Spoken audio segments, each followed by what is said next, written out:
गोजोन बेलासिनि बयनिसिमबो खुलुमनायजों लोगोसे नोंथांमोनखौ बयखौबो बरायबाय। बे समाव आङो नोंथांमोननि गेजेराव मोनसे गोदान भिडिअ लानानै फैदों। नोंथांमोना भिडिअखौ फारियै जोबजासिम नायलांदो। बिटिआर गोरोबथा जाखांनायनि उनाव फिन बर'नि गेजेराव गोदानै हाथियार दैनानै सोमावसारग्रा बिग्रायारि NDFB आफादा थांनाय 22 जुलाइ अदेबानि बृहस्पतिबार खालि गिदिंनानै फिन बिटिआर ओनसोलाव गोजोन खौसेथिनि थाखाय सोरखारजों सावरायनो हाग्रा गुदुनिफ्राय उदां अख्राङाव फैफिननायखौ दुंब्रुदै बरायदों एक्स NDFB वेलफेयार ससाइटिनि सोद्रोमा बिथांमोना दिनै मोनसे खौरांगिरि मेलनि गेजेरजों NDFB आफादखौ बरायनायजों लोगोसेनो बुङो दि बिथांमोननि आसाम सोरखार आरो भारत सोरखारजों गोजोन सावरायनायाव बिथांमोनखौ नांगौ जानाय बायदियै गोसो मोदोम जिउ आरो मेलेम होनानै बिथांमोनखौ मदद आरो हेफाजाब होलांनो नाजागोन होनना एक्स NDFB बिथांमोना खौरांगिरिनि गेजेरजों बुंथियो। बेजों लोगोसेनो बिथांमोना बुंबावो दि बर'नि गेजेराव थानाय मोनफ्रोमबो माहारियारि आफादफोरा एबा दल संगठनफोरा बिथांमोननि गोजोन सावरायनो लानायखौ बरायनो नांगौ, लोगोसे बिथांमोनखौ हेफाजाब मदद होनो नांथारगौ होननानै बिथांमोना बुंथिबावो। मानोना गोलाव सम बर' हारिनि थाखाय नांनाय जुजिनाया माबा मोनसे मोनबोनो गोनां आद्रा थानाय फिथाइफोरखौ जेन बिथांमोननि सावरायनायनि गेजेरजों बर' हारिया मोनफुंनो हायो, बेखौ आसा खालामना थादों होननानै बिथांमोना बुंबावो।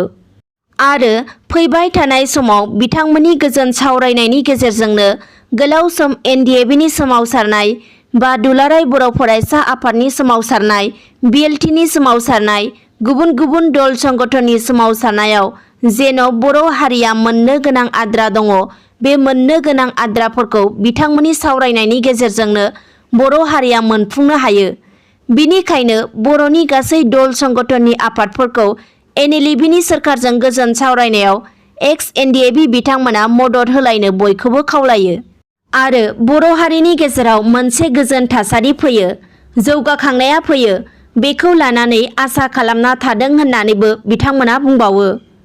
बेजों लोगोसेनो आरोबाव बिथांमोना बुंबावो दि राजनितिक हान्जाफोरा दानि NDFBनि गोजोन सावरायनायखौ जाहाथे राजनितिक भाबै लाया, समाजनि एबा बर' हारिनि जौगानायनि फारसे सिन्था खालामनानै बिथांमोनखौ जेन सहाय खालामो, बेखौबो बिथांमोना खौरांगिरिनि गेजेरजों राजनितिकनि गागि दैदेनगिरि बिथांमोनखौ खावलायबावो।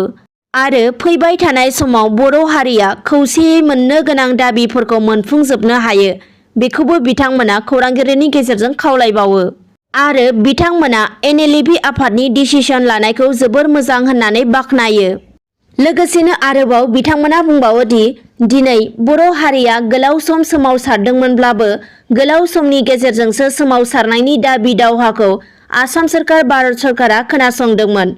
नाथाय NDFBनि दावहाखौ खम समनि गेजेरावनो आसाम सोरखार भारत सोरखारा खोनासंबाय।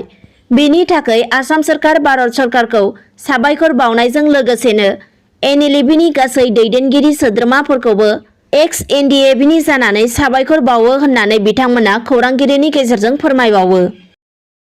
दिनैनि खौराङा बेखिनियानोमोन। गोजोन्थों।